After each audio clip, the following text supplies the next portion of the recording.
समाधान। बोलिए श्रवण संस्कृति उन्नायक प्रातः स्मरणीय संत शिरोमणि परम पूज्य 108 आचार्य गुरुवर विद्यासागर जी महामुनिराज की जय जय जय। बोलिए गुणायतन प्रणीता संघ का समाधान प्रवर्तक भावना योग प्रवर्तक प्रखर वक्ता परम पूज्य 108 मुनिवर श्री प्रमाण सागर जी मुनिराज की जय जय जय। बोलिए परम पूज्य 108 मुनिवर श्री हर सागर जी महाराज की। बोलिए पूज्य 105 आर्यिका रत्न दृढ़मती माता जी की समस्त आर्यिका संघ की जय जय जय। प्रिय बंधुओं, पारस चैनल, जिनवाणी चैनल एवं प्रमाणिक ऐप के माध्यम से प्रसारित होने वाले आज के संघ का समाधान के कार्यक्रम से जुड़े देश एवं विदेश के सभी श्रद्धालुओं का तथा अक्षय क्षेत्र पिसनहारी मड़िया के विशाल प्रांगण में नवनिर्मित भव्य पांडाल में उपस्थित संघ का समाधान के सभी श्रद्धालुओं का मैं अतिशयकारी तीर्थ क्षेत्र मड़िया की समिति की ओर से और जबलपुर की समस्त जैन समाज की ओर से हार्दिक हार्दिक अभिनंदन करता हूँ। बंधुओं, आज प्रातः काल की मंगल वेला में पूज्य गुरुद्वय और पूज्य आर्यिका संघ के सानिध्य में पूर्व घोषित कार्यक्रम के अनुसार स्थानीय नंदीश्वर के जिनालय के 52 चैतालय में स्थित जिन बिंबों का और पंचमेरु में स्थित समस्त जिन बिंबों का महामस्तकाभिषेक और शांति धारा कार्यक्रम अपूर्व उल्लास और उमंग के साथ संपन्न हुआ। बंधुओं, मैं आपको बताना चाहता हूं कि इस कार्यक्रम के पूर्व प्रातःकालीन मंगल वेला में प्रवचन का कार्यक्रम चल रहा था, उस के मध्य पूज्य आर्यिका दृढ़मती माता जी ने जो नंदीश्वर के अभिषेक का जो चित्रण किया आचार्य श्री के नंदीश्वर भक्ति के अनुवाद के आधार पर और पूज्य देव के मंगल देशना से सारी जनता यहाँ भाव विभोर हो उठी थी और उस भाव विभोर की विशुद्धि के साथ जो अभिषेक का कार्यक्रम संपन्न हुआ वो अपूर्व दृश्य छा रहा था। ऐसा लग रहा था कि सचमुच में स्वर्ग के देव उतर करके यहाँ आ गए हैं। एक तरफ श्वेत परिधान में लोग, कुछ केसरिया परिधान में लोग अपने अपने जिनारियों के नीचे खड़े थे। यहाँ तक कि पंचमेरु के शीर्षस्थ चैतालय पर भी लोग अपनी अपनी झाड़ी लेकर खड़े हुए थे और चारों ओर विशाल जन समुदाय, एक ओर पूज्य गुरुद्वय, एक ओर समस्त आर्यिका संघ, एक ओर प्रतिभा स्थली की सभी बहनें। सारा दृश्य ऐसा लग रहा था कि नयनाभिराम था कि जिसके लिए मेरे पास शब्द नहीं है। बंधुओं, निश्चित ही जबल पारू वाले बड़े सौभाग्य हैं कि पूर्वदेव के यहाँ चारण पड़ते ही आपको ऐतिहासिक प्रसंगों का सहयोग मिलता जा रहा है। इसके लिए हम आपके सौभाग्य की भूरी भूरी सराहना करते हैं बंधुओं। और मैं आपको लिए चलूं संघ का समाधान की ओर। इसके पूर्व हम लोग सभी मिलकर के पूज्य देव के चरण कमलों में त्रिवार नमोस्तु निवेदित करते हुए अपने आपको उनके मंगल में आशीर्वाद से अभिषिक्त करके ताज करेंगे। तो हाथ जोड़िए, मस्तक झुकाइए और बोलिए मेरे साथ, नमोस्तु गुरुदेव, नमोस्तु गुरुदेव, नमोस्तु गुरुदेव। और बंधुओं, जैसा कि बताया गया कि आज प्रथम संघ का समाधान का सत्र का मंगल जिज्ञासा का उद्घाटन विधायक श्री अशोक जी रूहानी के प्रश्नों के द्वारा होगा। मैं आमंत्रित कर रहा हूं विधायक श्री अशोक जी रूहानी को। परम पूज्य गुरुदेवों के चरणों में प्रणाम करता हूं। मेरा सौभाग्य कि आज मुझे इस कार्यक्रम में बुलाकर आपके दर्शन का सौभाग्य प्राप्त हुआ है। मुझे एक शंका बार बार इस बात के लिए प्रेरित करती है कि भाग्य बड़ा कि कर्म बड़ा। भाग्य का महत्व अधिक है कि कर्म का अधिक महत्व है? दोनों में व्याख्या करिए। ये एक ऐसा सवाल है जो अक्सर उठता है और आपके सवाल का उत्तर मैं आपको ही केंद्रित करके देना चाहता हूं। आज आप यहाँ आए, इसे आप अपना सौभाग्य मानते हो या नहीं? बोलो। जी, सौभाग्य। सौभाग्य है। आप अपने सौभाग्य से आए या अपने पाँव से आए? अपने पाँव से। ये कर्म है। समझ में आ गया? जी, आ गया। आपका सौभाग्य जगा कि आपको यहाँ आने का निमंत्रण मिला। जी। आपके सौभाग्य से आपको अनुकूल संयोग मिला, आपके सौभाग्य से आपको यहाँ आने का भाव हुआ, पर आपने अपने कर्म से पैरों को गति दी तब यहाँ पहुँच पाए। समझ गए? तो भाग्य और कर्म दोनों एक दूसरे के पूरक हैं जी। समझ गए? भाग्य की बैकिंग पर जब हम पुरुषार्थ की पटरी को, गाड़ी को दौड़ाते हैं, तब अपने मंजिल तक पहुंच पाते हैं। समझ गए जी। तो बिना भाग्य के कुछ नहीं होता, पर भाग्य से ही सब कुछ नहीं होता। भाग्य संयोग देता है और पुरुषार्थ उस संयोग को उपलब्धि में परिवर्तित करता है। समझ गए? तो दोनों साथ साथ चलते। रांझी के लिए आग्रह कि रांझी के लिए बिल्कुल भावना भाई। चलिए बंधु, आज हमारे बीच एक ऐसी उदाहरणा उपस्थित है जिसने अपना सारा कुछ दान में दे दिया है। श्रीमती आशा जैन पड़रिया, मैं उन्हें आमंत्रित कर रहा हूं, श्रीमती आशा जैन पड़रिया को, और उनका आग्रह है कि आप मेरे प्रश्न को आप ही पढ़ दीजिए। मुनिश्री जी, मैंने आचार्य श्री की वो पढ़ेगी ना, दो ना, नहीं वो बोल रही। नमस्ते महाराज जी। हाँ, महाराज जी, क्या चाची ज्यादा बोलती नहीं, उनका प्रश्न है। अब तेरे आगे कोई को मौका ही नहीं मिलता है। पूज्य मुनिश्री के चरणों में नमस्ते। ये बात चाची जी कह रही हैं, उनकी ओर से कह रहा हूँ। मुनिश्री जी, मैंने आचार्य श्री जी की आहारचर्या कराने का पुण्य संचित किया है। इसी समय आत्म विभोर होकर अपनी सारी घर संपत्ति का दान कर दिया, उसमें आभूषण भी हैं। केवल जीवित रहने तक इसका उपयोग करूंगी, उसके बाद सारी संपत्ति श्री दिगंबर जैन संरक्षणी सभा के माध्यम से तिलवारा घाट में निर्मित होने वाले जनालय की होगी। इनका प्रश्न यह है पूज्य मुनिश्री, इसका मुझे क्या पुण्य फल मिलेगा? और जो संपत्ति मैंने दान कर दी, भले मेरे भाव यह है कि मैं जीवित रहने तक उपयोग करूंगी, तो उसका कोई दोष तो नहीं लगेगा? देखिए, बहुत अच्छे भाव आपके हुए हैं। देखो, संपत्ति का अंत क्या होता है? खड़े रहो, मैं खड़े रहो। संपत्ति का अंत क्या रहता है? या तो दे के जाओ या छोड़ के जाओ, लेके जाने की तो कोई व्यवस्था है नहीं। तो ये आपकी बहुत अच्छी सद्बुद्धि जगी कि आपने यहां देकर अपने साथ बहुत कुछ लेकर जाने की व्यवस्था बना ली है। ये बहुत दुर्लभ है। आखिरी क्षण तक मनुष्य मोह माया के चकाचौंध में पड़ा रहता है, केवल आसक्ति को पालते हुए। बिरले लोग होते हैं जिनके हृदय में अपनी धन संपत्ति के सद्व्यय का मनोभाव होता है। आपने जो भाव बनाया अति उत्तम है। अपने जीवन काल के लिए सहारा तो चाहिए, पर एक सलाह दे रहा हूं, बाद वालों के भरोसे कुछ मत छोड़ना। एक एग्रीमेंट के साथ सारा कागज पत्तर अभी दे दो संरक्षणी सभा को कि मेरे जीवन काल तक ये संरक्षणी सभा इसका विक्रय नहीं कर पाएगी। मैंने केवल पूरा दान दे दिया, केवल रहने का अधिकार मैंने अपने पास रखा है। समझ गए? तो तुम्हारा सारा पुण्य तुम्हारे साथ जुड़ जाएगा। समझ गए? और बाद में आगे पीछे कुछ हो जाए तो कोई भरोसा नहीं है, आगे आजू बाजू वालों का भरोसा मत रखना।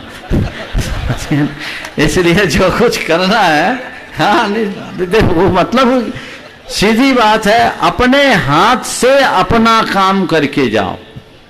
समझ गए? शायद कर दी हो तो अति उत्तम है, कर दिया, और नहीं किया है तो इसको सुधार लेना बहुत अच्छा है। और मैं बहन जी के माध्यम से आप सबको कहूँगा, ये एक बहुत अच्छी प्रेरणा है, और लोगों को भी अपनी संपत्ति के सही विनियोग की भावना जगानी चाहिए। यही इसका सच्चा लाभ है। बोलो। इस महीने में सब दे दूंगी। बहुत सुंदर। लिख के नहीं देना, रजिस्ट्री कराना है, दान पत्र देना।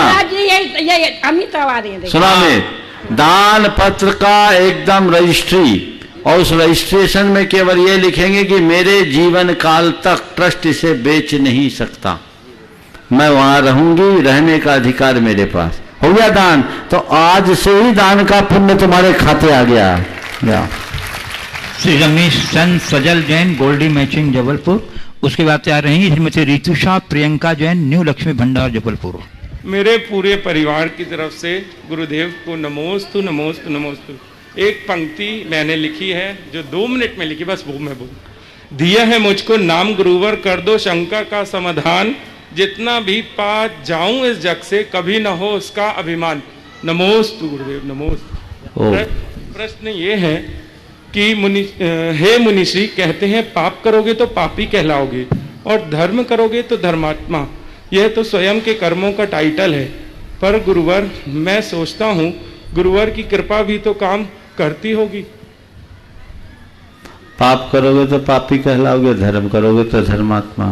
आपने कहा गुरु की कृपा से पापी होकर के भी धर्मी कहला जाऊं है ना। मैं तुमसे एक सवाल करता हूं, तुमसे नहीं, सभा में उपस्थित सभी से। अपने आप को धर्मी मानते हो कि पापी? धर्मी। हाँ, धर्मी। सब लोग बोलो धर्मी ना, तो पाप करना छोड़ दो।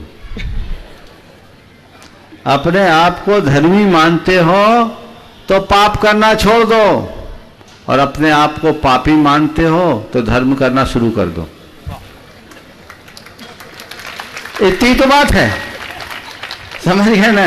चलिए नमोस्तु। श्रीमती रितुषा प्रियंका जैन, न्यू लक्ष्मी भंडार जबलपुर। उसके बाद तैयार रहेंगी महिला परिषद मुनीश्वर शाखा जबलपुर। दोनों मुनिराजों के चरणों में त्रैबार नमोस्तु नमोस्तु नमोस्तु। सभी माता जी को वंदामी माता जी। महाराज जी, मेरा यह प्रश्न है कि जब हमें गुरुओं का सानिध्य मिलता है तब हम सभी परिवार के लोग जनरली सभी बहुत धर्म भाव विभोर होकर धर्म से जुड़ जाते हैं, पर जब हमें गुरुओं का सानिध्य नहीं मिलता है तो ऐसे समय में हमें कैसे अपने घर को और सभी को धर्म में अभिरुचि बढ़ानी चाहिए? देखिए, स्वाभाविक है। कमल देखा है? कमल, कमल को देखा है कि नहीं देखा? सुबह देखा है? कभी शाम के कमल को देखा है? सूर्यास्त के बाद का? सुबह जब होती है ना तो सूरज उगते ही कमल खिलता है, और जैसे सूर्यास्त होता है तो कमल मुरझाता है। साधुओं और श्रावकों का कुछ ऐसा ही संबंध है, सूर्य कमल जैसा। सूरज उगेगा तो कमल खिलेगा ही खिलेगा। आप लोगों का भी हृदय कमल खिला खिला दिख रहा है ना। स्वाभाविक तौर पर वो भाव जगता है, एक उमंग, उल्लास, उत्साह प्रकट होता है। फिर उनके बिहार के बाद, उनसे दूर होने के बाद थोड़ा सा उत्साह कम होता है। आपने बहुत अच्छा सवाल किया है। उसके बाद हम क्या करें? तो बस उसके बाद केवल फिर से सूरज उगने की प्रतीक्षा करो, पहला काम। फिर सूरज उगेगा, फिर कमल खिलेगा, और जो प्रेरणा पाए हैं उसे अपने जीवन की निधि के रूप में सुरक्षित रखो।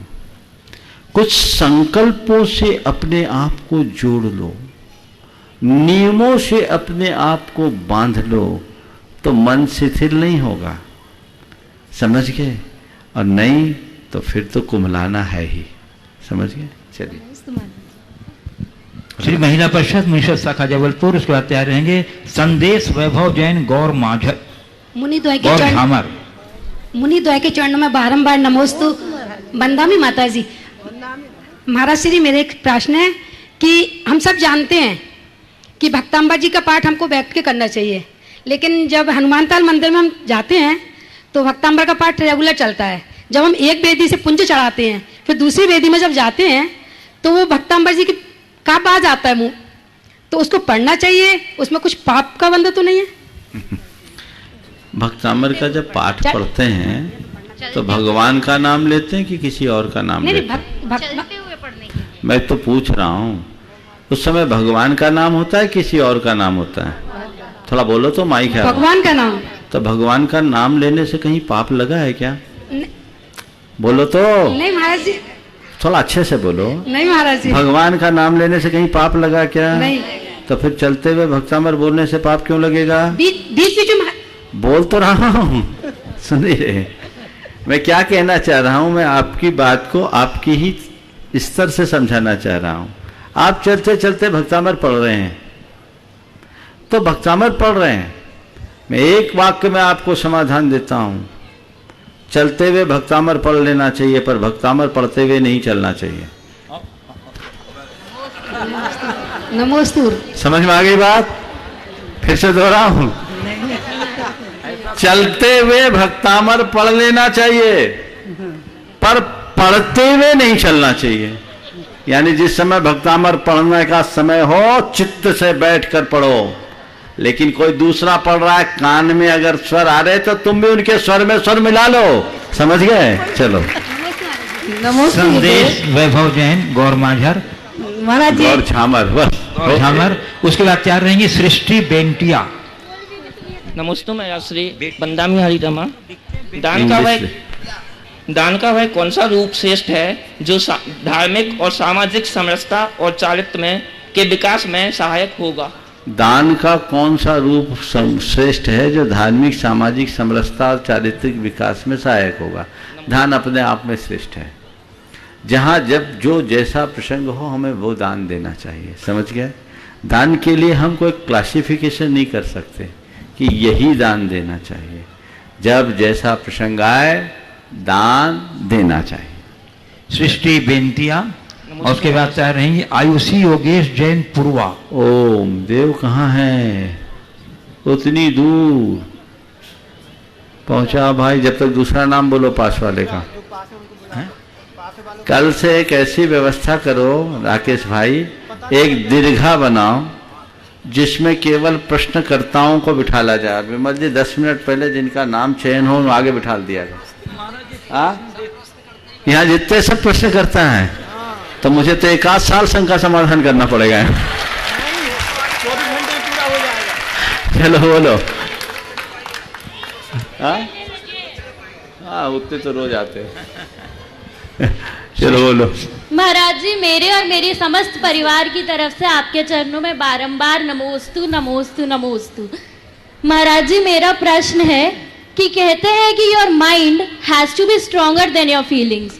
आपका मस्तिष्क आपकी भावनाओं से ज्यादा स्ट्रांग होना चाहिए, किंतु कभी कभी मन ज्यादा प्रभावी हो जाता है, तो गुरुवर क्या करना चाहिए? कृपया मार्गदर्शन दीजिए। देखिए, भावना और मस्तिष्क में संतुलन होना चाहिए। पूरी तरह मस्तिष्क को भी मस्तिष्क प्रधान भी नहीं बनना चाहिए, जैसे दूसरे शब्दों में कहूँ बुद्धि प्रधान, और पूरी तरह भावनाओं में भी नहीं बहना चाहिए। बुद्धि में भावना का पुट हो और भावना में बुद्धि का अंकुश हो। अब क्या करे, कहां कैसा इस्तेमाल करे? जब घर परिवार की बात हो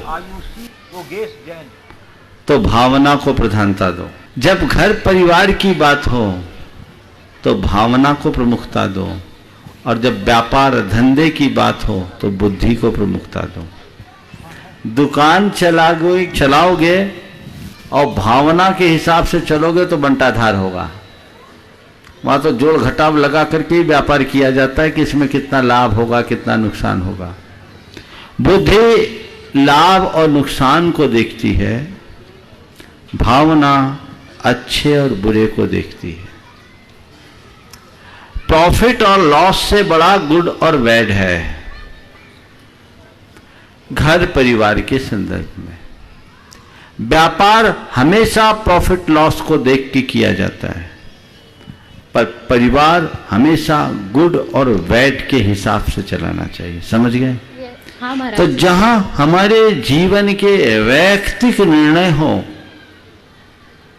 वहां हमें भावनाओं को ध्यान रखना चाहिए, लेकिन जहां हमारे साथ और लोगों का संबंध जुड़ता हो वहां हमें बुद्धि का इस्तेमाल करना चाहिए। समझिए? नमोस्तु महाराज। आयुषी योगेश जैन पूर्वा। उसके बाद तैयार रहेंगी कुमारी सौम्या, कुमारी समीक्षा, छात्रा, भारतवर्षीय प्रशासनिक प्रशिक्षण संस्थान जबलपुर। गुरुवर के चरणों में त्रिकाल बार नमोस्तु नमोस्तु नमोस्तु।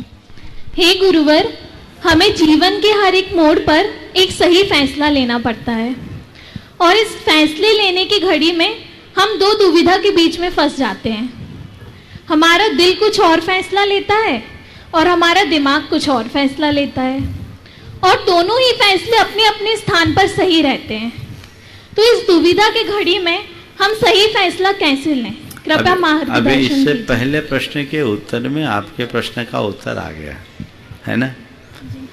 कौन सा फैसला दिल से लें, कौन सा फैसला दिमाग से लें, जो अभी हमने बोला उसी के हिसाब से आप लगा लें। नमोस्तु महाराज जी।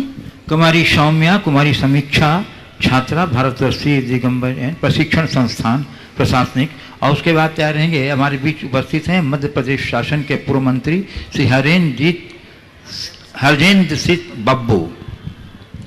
दो ही मुनिराज के चरणों में मेरा बारंबार नमोस्तु नमोस्तु नमोस्तु। महाराज जी, सभी संस्थान परिवार की तरफ से नमोस्तु। महाराज जी, मेरा प्रश्न ये है कि कहते हैं कि बदलाव ही प्रकृति का नियम है, लेकिन जब वही परिवर्तन हमारे साथ होता है तो हम इसमें इतने विचलित क्यों हो जाते हैं और हम उसमें सामंजस्य कैसे रखें? महाराज जी देखो, अभी तुम्हारी एज मेरे ख्याल से 22-24 साल की तो होगी, जो भी हो। बचपन से अब तक कितना बदलाव आया?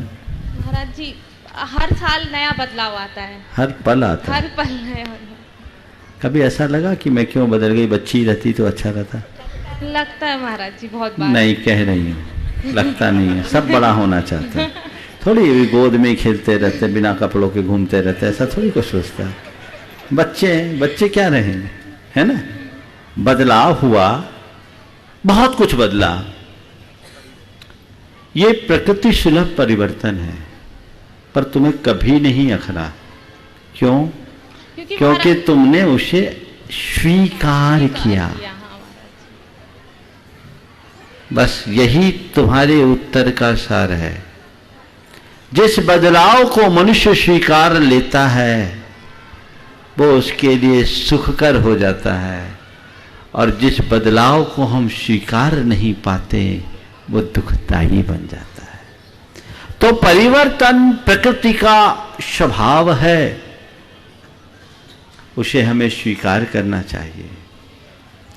कुछ प्रकृतिगत परिवर्तन है तो कुछ पुरुषार्थगत परिवर्तन होता है।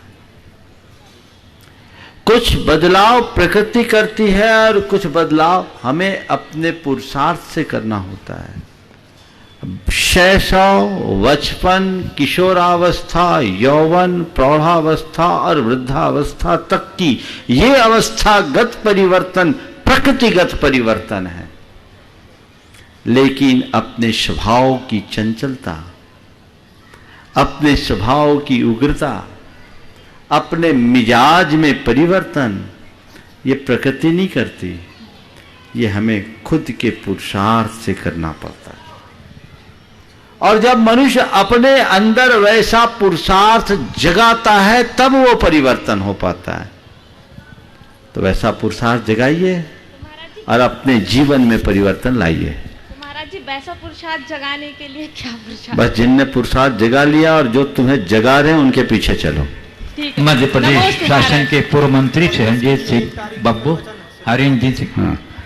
हाँ, और 1 तारीख को महाराज जी मुझे याद दिला रहे, 1 तारीख का प्रवचन इसी विषय पर था, सुन लेना। हाँ नमस्ते महाराज। महाराज जी, मेरा कोई क्वेश्चन नहीं, लेकिन मैं कल काफी जगह बैठा था। इस धरती माता में, इस संसार में आप संतों के दर्शन ही बहुत बड़ी बात है। इस कलयुग में आप जो सेवा कर रहे हैं लोगों के बीच में, और इस तड़तड़ाती ठंड में, ये कोई जन्मों का हमारा पुण्य है कि हम आपके दर्शन कर रहे हैं। इसको गलतफहमी नहीं लेना, ये ईश्वर का रूप है। बहुत संत देखे हैं, बहुत संत आए हैं, बहुत संत चले जाएंगे। वास्तव में जो भक्ति और शक्ति और जो आम जनता के बीच में आपके दर्शन का महत्व है। कल हम लोग, बहुत लोग बड़े मन से आंसू भी आए। वास्तव में जितनी सेवा आप करते कोई नहीं कर सकता। मेरा जवाब यही है।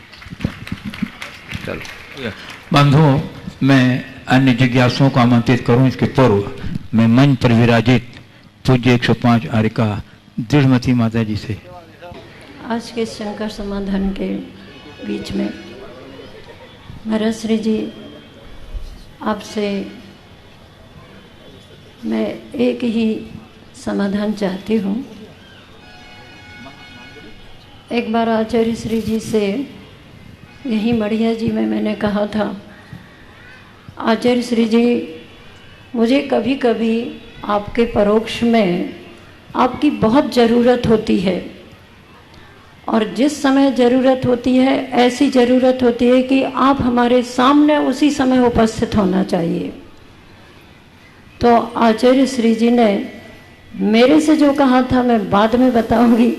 मैं महाराज श्री जी से पूछना चाहती हूँ कि आपको कभी भी ऐसी ज़रूरत महसूस होती होगी तो उसकी पूर्ति कैसे करते होंगे? बहुत अच्छा सवाल किया है।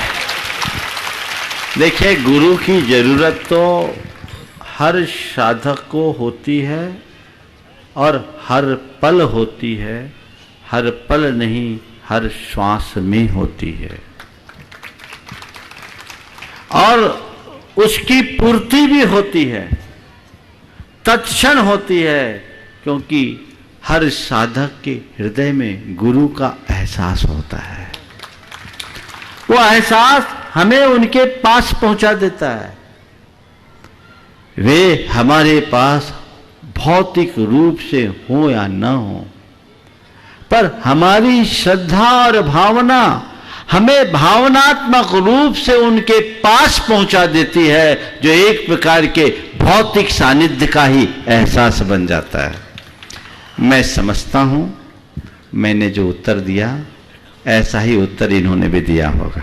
आचार्य श्री जी ने जो उत्तर दिया था उसका विस्तार महाराज श्री जी ने कर दिया। उन्होंने इतना पूछा मेरे से कि पूर्ति होती है या नहीं होती। मैंने कहा पूर्ति हो जाती है, तो बोले बस ठीक है। बहुत सुंदर। आचार्य श्री का एक हाइकू है, बहुत दूर हूं पर भेज देता हूं अपनापन। समझ गए? इसमें सब कुछ है। बहुत दूर हूं पर भेज देता हूं अपनापन। दूर हूं, बहुत दूर हूं, भेज देता हूं अपनापन। और माता जी इसी में हाँ, एक प्रसंग आचार्य श्री जी का, जब हम लोग दक्षिण यात्रा पर थे, बाद में जब लौटना हुआ यहाँ पर, बहनें आई, हम लोग भी आचार्य श्री जी के चरणों में पहुँचे, तब आचार्य श्री जी स्वयं कह रहे थे कि मैं भेज तो देता हूँ दूर। हम लोगों ने पूछा आपको क्या कैसा अनुभव होता होगा? तब आचार्य श्री जी पूछे, तुम लोग वहाँ रहती हो, वहाँ की सारी रील मेरे पास चलती रहती है। ये गुरु और शिष्य और शिष्याओं के बीच का आत्मीयता का संबंध होता है, वो हमारे लिए कार्यकारी होता है। अब इसके आगे कोई और आर्यिकाओं को मौका दे देना चाहती हूँ। चलने दो। हाँ, महाराज जी, हमारा प्रश्न है, हाँ। श्रीपाल कामदेव थे या नहीं? और ब्रह्मोकार ग्रंथ में आया है कि वो कामदेव थे, और ग्रंथों में आया है कि जीवनधर स्वामी कामदेव थे। 24 वहाँ भी आ रहे, 24 यहाँ भी आ रहे हैं। देखिए, श्रीपाल महान पुरुष थे, इसमें कोई संशय नहीं। कामदेव के संदर्भ में जो आपने बात कही है बिल्कुल सही है। हमारे 24 कामदेवों के नामावली में 2-3 तरह की बातें आती हैं। हाँ। पर हम तो यही मानते हैं कि वो कामदेव थे, और कामदेव कोढ़ी होने के बाद भी वापस कामदेव बन गए, और कदाचित कामदेव हो या न हो, मैना सुंदरी की भक्ति से उन्हें कोढ़ी से कामदेव बना ही दिया, इसमें कोई संशय नहीं। ऐसा मानते हैं। हाँ। फिर उनको नहीं मानेंगे? क्यों नहीं मानेंगे? जब लिखा है जब वो सीमा जीवनधर स्वामी 24 के नामावली में बहुत अंतर है, 3-4 का अंतर है, 2-3 परंपराएं। कहिए। एक प्रश्न और है। हाँ बोलो बोलो। अध्यात्म किसे कहते हैं? बहुत अच्छा सवाल है। देखो, अध्यात्म का मतलब क्या है? अध्यात्म शब्द की गहराई में जाए, आत्मनि अधि अध्यात्मम, आत्मा के निकटता का नाम अध्यात्म है। अध्यात्म का अर्थ लोगों ने प्रायः अंतर्मुखता से जोड़ दिया है, लेकिन मेरी धारणा कुछ अलग है। अंतर्मुखता तो अध्यात्म है, पर कोरे अंतर्मुखता का नाम अध्यात्म नहीं है। अगर मनुष्य अंतस्पर्शी संबंधों के साथ जीता है तो उसका व्यवहार भी अध्यात्म है। हमारे जीवन में अंतरंग समृद्ध होना चाहिए और अंतस्पर्शी जीवन होना चाहिए। यदि व्यक्ति के हृदय में प्रेम, परस्परता, बंधुत्व और आत्मीयता की भावना प्रगाढ़ होती है तो मैं इसे भी अध्यात्म का व्यवहारिक रूप मानता हूँ। वो खालिश अध्यात्म जो निर्वृत्ति परक अध्यात्म है, जो हमें अंतर्मुखी बनाकर आत्म केंद्रित करता है, जो हमें जन से विजन में जाने की प्रेरणा देता है, वो तो है ही। पर घर में रहते हुए भी घर में न रहने जैसा, जल से भिन्न कमल की तरह रहने की कला, ये केवल अध्यात्म की शक्ति के परिणाम स्वरूप प्रकट होती है। तो अध्यात्म को हमें व्यापकता से समझना चाहिए। आध्यात्मिकता को केवल अंतर्मुखता से बांधना या निर्वृत्ति से जोड़ लेना अधूरी धारणा है। महाराज जी, हमने आचार्य श्री से शहडोल में कहा, आचार्य श्री जी अध्यात्म किसे कहते हैं? आचार्य श्री कुछ नहीं बोले, आंख बंद कर ली। हमने फिर पूछा, आचार्य श्री अध्यात्म किसे कहते हैं? फिर भी नहीं बोले। तीसरी बार फिर हमने बोला, आचार्य श्री अध्यात्म किसे कहते हैं? तो आचार्य श्री कहते, कुछ नहीं बोलना भी अध्यात्म है। देखो, ऐसा है, आचार्य महाराज से जो उत्तर मिला बिल्कुल सही मिला, क्योंकि उनका वही अध्यात्म है। अब मुझसे पूछोगे तो मैंने वही उत्तर दिया जो मेरा अध्यात्म है। भूमिका के अनुरूप अध्यात्म है। वो एक महायोगी है, योगी निर्वृत्ति में जीता है और निर्वृत्ति की ही प्रेरणा देता है। लेकिन मेरा जो कहना है, केवल निर्वृत्ति का नाम अध्यात्म नहीं है। एक गृहस्थ भी आध्यात्मिक हो सकता है, इसे हमें नकारना नहीं चाहिए। गृहस्थ के जीवन में भी आध्यात्मिकता सम्यक दृष्टि होने का मतलब आध्यात्मिक होना। जो देह के तल से ऊपर उठकर आत्मा के स्तर पर जीने का आदि और अभ्यासी है, वो आध्यात्मिक है। जिसके अंदर भेद विज्ञान है वो अध्यात्मी है। जिसे अपनी आत्मा की पहचान है वो अध्यात्मी है। और ऐसे व्यक्ति के लिए कहा गया, रे समदृष्टि जीवड़ा करे कुटुंब प्रतिपाल, अंतर से न्यारा रहे धाय खिलावे बाल। जैसे धाय एक बच्चे का लालन पालन करती है, उसके ऊपर पूरा मातृत्व उड़ेल डालती है। ऐसा लगता है जैसे यही उसकी असली माँ है। बच्चे भी कई बार भ्रमित हो जाते हैं, लेकिन धाय जानती है ये मेरा कर्तव्य है, मैं इसकी माँ नहीं हूं। ये आध्यात्मिकता ही तो है। इसलिए अध्यात्म को व्यापक संदर्भ में समझना चाहिए। बोली दो के चरण कमलों में नमोस्तु नमोस्तु नमोस्तु। महाराज जी, जब हमने व्रत लिया था 90 नवंबर में, और उसके बाद 93 में इसी नंदीश्वर द्वीप की जब वो हुई पंचकल्याण, उसमें हमारी दीक्षा हुई और बस 8 दिन भी नहीं रहे, आशीषी ने बिहार करवा दिया हम लोगों का। तो अगली बार जब आशीषी मिले तो हमने कहा, आशीषी हमें आपसे कुछ भी तो नहीं मिला, अब पहले भी नहीं रहे हम लोग ज़्यादा, और जब दीक्षा हुई तो भी जल्दी बिहार करवा दिया आपने। तो सब लोग कहते संस्मरण सुनाओ आप आशीषी के, आपके जो आप उनके साथ में रही हो, हम क्या सुनाएं? तो आशीषी बोले कि बस यही तो सबसे बड़ा संस्मरण है। तो आशीष महाराज जी हमें आज तक ये समझ में नहीं आया इसका कहने का मतलब क्या था। अपने मतलब से तो हम समझे, लेकिन आप किस सुनना चाहते हैं हम? देखिए, संस्मरण क्या है? कोई जरूरी नहीं कि किसी महापुरुष के साथ बिताए हुए क्षण को ही हम संस्मरण के रूप में लें। महान आत्माओं की सुनी हुई बातें भी, उनके साथ घटे हुए प्रसंग भी हम सबके लिए एक बहुत बड़ी प्रेरणा बन सकती है। गुरुदेव से जो आपकी वार्ता हुई, आपने उसका अर्थ तो निश्चित निकाला ही होगा।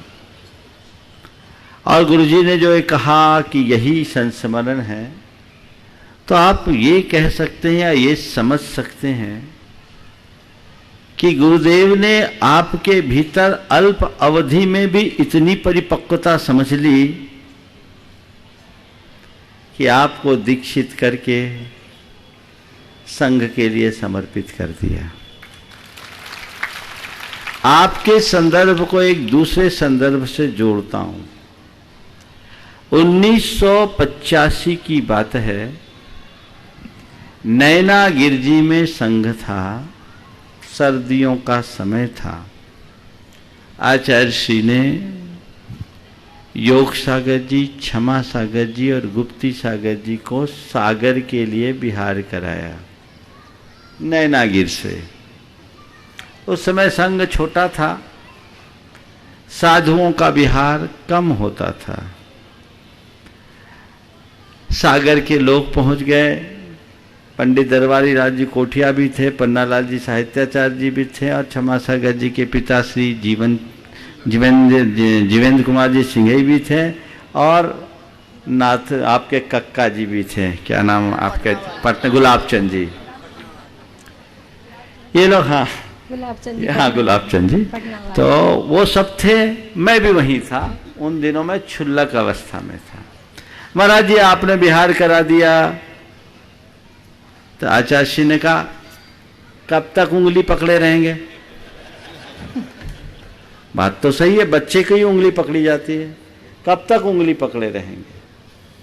फिर उन्होंने ऐसे कहा, ठोक बजाकर देख लो, पक्का घड़ा है। समझ गए? पूज्य श्री एक और जिज्ञासा है कि जब मुनि महाराज को केवल ज्ञान हो जाता है, मान लो उनको पर्वत से हुआ, तो वो 500 धनुष ऊपर जाते हैं, तो उस पर्वत से ऊपर जाते हैं या फिर नीचे जमीन से 500 धनुष ऊपर जाते हैं? देखिए, 500 धनुष की चर्चा नहीं है, 5000 धनुष की चर्चा। 5000 धनुष की। जी। केवल ज्ञान का अतिशय है कि केवल ज्ञानोत्पत्ति के बाद शरीर 5000 धनुष ऊपर होता है, लेकिन ऐसा उल्लेख आगम में कहीं देखने को नहीं मिला कि उनका शरीर सदाकाल 5000 धनुष ऊपर होता है। समझ गए? जी। जादे केवल नाने जिनान सब्बानु, ऐसा तिलोपन्नति में उल्लेख आया है। पंच सहस्रा चापा, ऐसी गाथा है। 5000 धनुष। आदि पुराण, हरिवंश पुराण और स्वयंभू स्तोत्र आदि के अवलोकन से और आचार्य पूज्यपाद कृत भक्तियों के अवलोकन से ये प्रतीत होता है, स्पष्ट होता है कि भगवान भूतल पर विहार करते हैं। भूरपि रम्या प्रतिपदमासी जात विकोसाम भुजमुदहासा।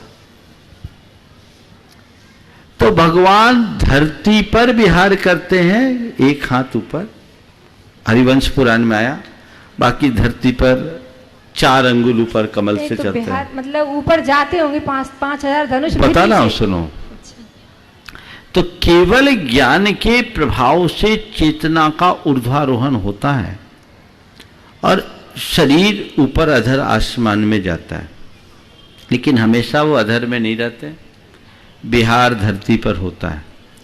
तो जब वो योग निरोध के लिए जाते हैं तो फिर वो अधर आकाश में ऊपर नहीं रहते, धरती पर ही रहते हैं, ऐसा समझना चाहिए। 4 अंगुल ऊपर।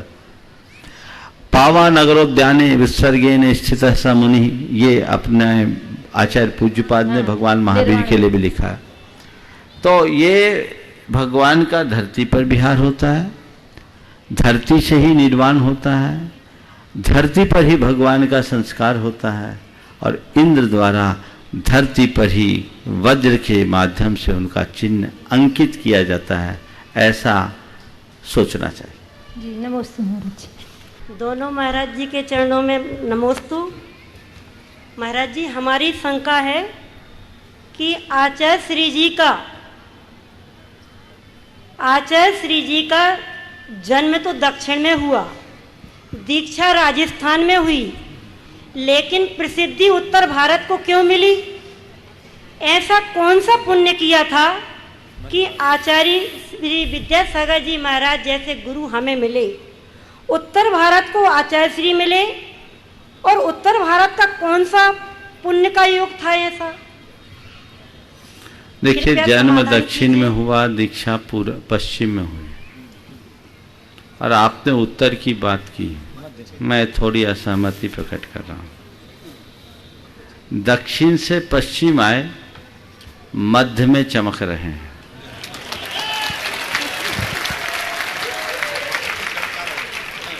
समझ गए? मध्य में चमक रहे हैं और मध्य से सारे लोक को चमका रहे हैं। और इस अर्थ में यहाँ के लोग निश्चित भाग्यशाली हैं। और मध्य में भी जबलपुर तो पूरा भारत का मध्य है, और जबलपुर वालों पर तो उनकी कृपा की बरसात कुछ विशेष ही हुई है ना? पर ये तुम लोगों को खुश करने के लिए नहीं बोल रहा हूँ, बहुत जम के तालियां ठोक रहे हो। तुम्हारी खुशामद के लिए नहीं, तुम्हें सचेत करने के लिए बोल रहा हूं कि जितनी बड़ी कृपा तुम पर बरसी है, तुम्हारे हृदय में उतनी ही कृतज्ञता का भाव होना चाहिए, उतनी ही और वैसी ही श्रद्धा और समर्पण होनी चाहिए। समझ गए? तब कुछ लाभ होगा। हाँ। नमोस्तु महाराज जी, नमोस्तु महाराज जी, वंदनामी माता जी। महाराज जी, हमारी शंका है कि तत्वार्थ राजवार्तिक में आया है कि सौधर्म ईशान स्वर के विमान 6 वर्ण के होते हैं, मतलब कृष्ण नील कापोत और पीत पद्म शुक्ल, और उसके बाद सानत कुमार महेंद्र स्वर के विमान 4 वर्ण के, 5 वर्ण के कृष्ण को छोड़ के, और उसके ऊपर कृष्ण और नील को छोड़ के 4 वर्ण के, और फिर उसके ऊपर नवग्रवेक आदि के विमान शुक्ल वर्ण के, और सर्वार सिद्धि के परम शुक्ल वर्ण के विमान होते हैं। तो इसमें क्या हेतु है महाराज जी? देखिए, ये संयोग है। ऊपर ऊपर डार्कनेस कम होता है, जितना डार्कनेस कम होता उतनी ब्राइटनेस बढ़ती है। वे सारे विमान रत्नमय हैं, तो इससे ये अर्थ समझना चाहिए कि प्राणी जैसे जैसे उच्चतम अवस्था को प्राप्त करता है, उसके अंतर की कलुषताएं कम होती है। स्वर्ग के देवों के भी भाव एक से नहीं रहते। शास्त्रीय हिसाब से हम बात करें तो पीत लेशा से लेकर शुक्ल लेशा तक होते हैं। तो जिस व्यक्ति की जैसी भावधारा होती है, वो अपने आसपास का परिवेश भी वैसा ही रखता है। कुछ लोग हैं जिनको बहुत डार्क कलर पसंद होते हैं, कुछ लोग हैं जिनको बड़ी लाइट कलर अच्छे लगते हैं। जिस व्यक्ति की जैसी मनोवृत्ति होती है, वो उसी तरह के रंग आदि का प्रयोग करना चाहता है। तो ये इस बात का प्रतीक समझना चाहिए कि ऊपर ऊपर के देवों के परिणाम निर्मल से निर्मलतर होते हैं, इसी वजह से उनके विमानों के वर्ण भी उस तरह के हो सकते हैं, ऐसा कह सकते हैं। नमोस्तु महाराज श्री जी। बोलिए। हम लोग आचार्य भगवान से कई सालों के अंतराल में मिल पाते हैं। इस अंतराल में हमारा मन ना जाने कितनी बातें आचार्य श्री से कर लेता है, यह सोच करके कि जब हम आचार्य जी से मिलेंगे ऐसा कहेंगे, वैसा कहेंगे, ये पूछेंगे और वो पूछेंगे, बहुत सारी ऐसी बातें। लेकिन जब वहाँ जाते हैं तो प्रायश्चित और नियमों के अलावा समय ही नहीं मिल पाता। इससे मन असंतुष्ट हो जाता है और दुखी हो जाते हैं। हम आपसे ये पूछना चाहते हैं कि हम ऐसी कैसी शुद्धि बढ़ाएं कि हमको वहाँ समय कम भी मिले तो हम संतुष्ट हो जाएं, और अगर जाएं तो अधिक से अधिक हमें समय भी वहाँ मिल जाए। मैं अपना एक अनुभव सुनाता हूँ। मैंने अपनी मुनि दीक्षा के दिन ही गुरुदेव से आशीर्वाद लिया सतखंडागम के 6 खंड के अध्ययन का, और मैंने सतखंडागम के 6 खंड, धवला की 16 पुस्तक और महाबंध इनका स्वाध्याय किया। अकेले ही किया क्योंकि 89 से हमारा चातुर्मास बाहर हुआ। सतना चातुर्मास में हमारे 6 खंड पूर्ण हो गए 1991 में। जब मैं स्वाध्याय करता था तो बहुत जगह बात अटक जाती थी, तो मैं उन्हें नोट कर लेता था कि इसका उत्तर जब भी गुरुदेव के पास पहुंचेंगे उनसे पूछेंगे, नोट कर लेता। 1992 में सतना चातुर्मास के बाद यहीं मड़िया जी में गुरुदेव का समागम मिला। एक दिन मैंने गुरुदेव से समय मांगा, गुरुदेव आज मुझे अपनी कुछ शंकाओं का समाधान चाहिए, वो आप ही कर सकते हैं। उन्होंने मुझे सामायिक के बाद का 1:30 बजे का टाइम दे दिया। मैंने कहा आप गुरुजी के पास जाना है, एक बार क्वेश्चंस को रिवाइज कर लो।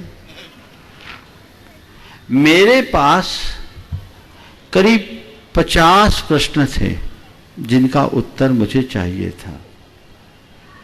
जब उनका अवलोकन करने के लिए गया, आप सुनकर ताज्जुब करोगे, 15 बचे, बाकी 35 के उत्तर तो उनके नाम से आ गए। उनके पास जाना है, खोला हूं जो मेरे मन की गुत्थी थी। और आप समझ सकते कि मैंने जो नोट किया वो ऐसा नहीं जहां मेरी गाड़ी रुकी वहीं नोट किया, पर 15 प्रश्न बचे।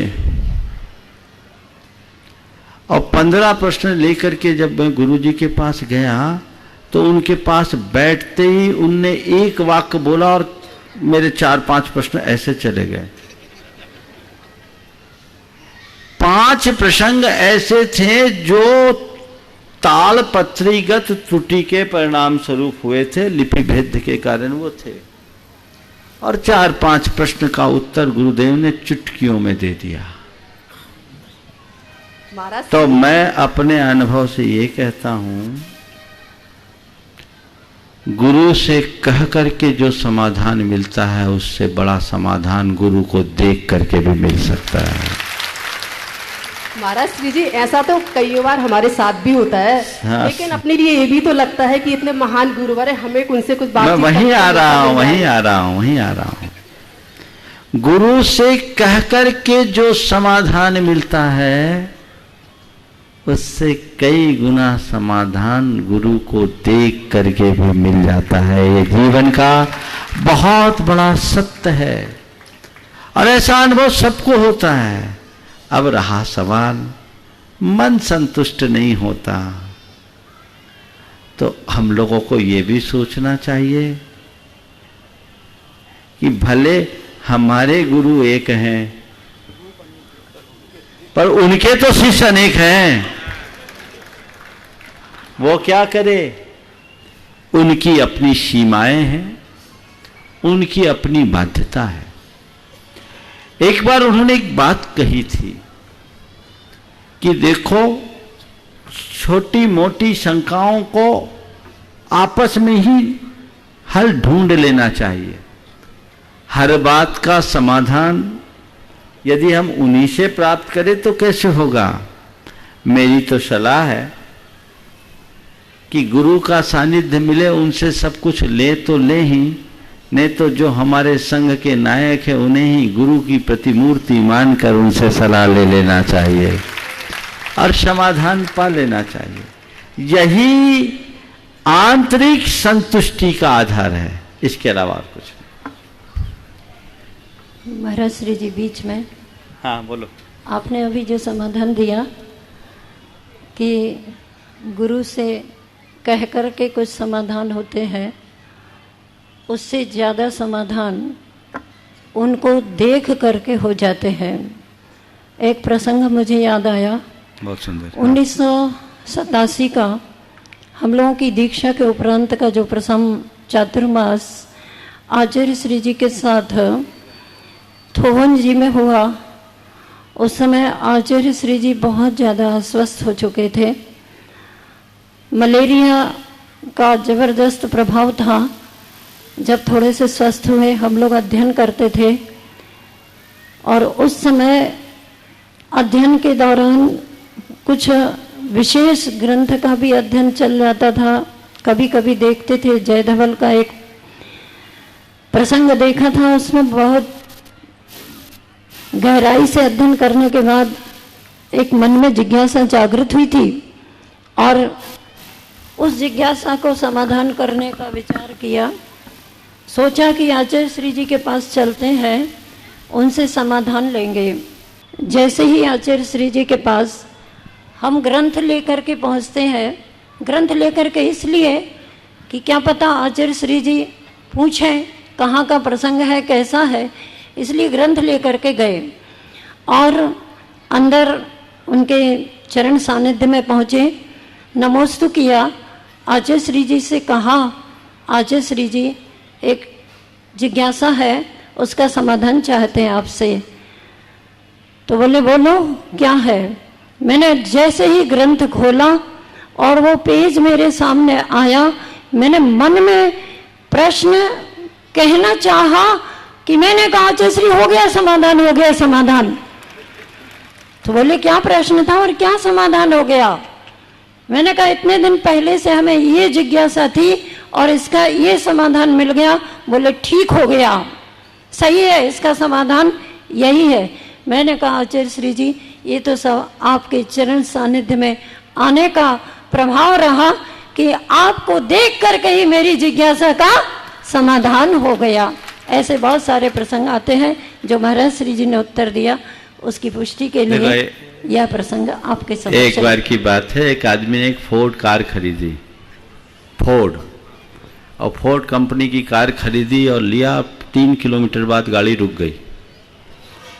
चेक किया, शोरूम से कार निकली, इंजीनियर्स ने आया, चेक पूरा इंजीनियर्स ने आकर के चेक किया, गाड़ी में कोई कमी नहीं, फिर गाड़ी क्यों रुक गई, सबके लिए बड़ी शंका। तो जब सब जांच पड़ताल किया तो देखा कि टंकी में फ्यूल ही नहीं था, टंकी में एक बूंद भी फ्यूल नहीं। तब और एक शंका कि बिना फ्यूल के 3 किलोमीटर कैसे चल गई, बिना फ्यूल के गाड़ी 3 किलोमीटर कैसे चल गई। बोला इतना तो नाम से चल करते, समझ गए ना। तो अब नाम से भी बहुत काम हो जाता है। इस प्रकार आज के सत्र को परम पूज्य गुरुदेव के चरणों में नमन अर्पित करते हुए यहीं पर विराम। बोलिए परम पूज्य आचार्य गुरुवर श्री विद्यासागर जी महाराज की। बोलिए परम पूज्य 100 मिनट से प्रमाण सागर जी महाराज की, मुंबई से रह सागर जी महाराज की।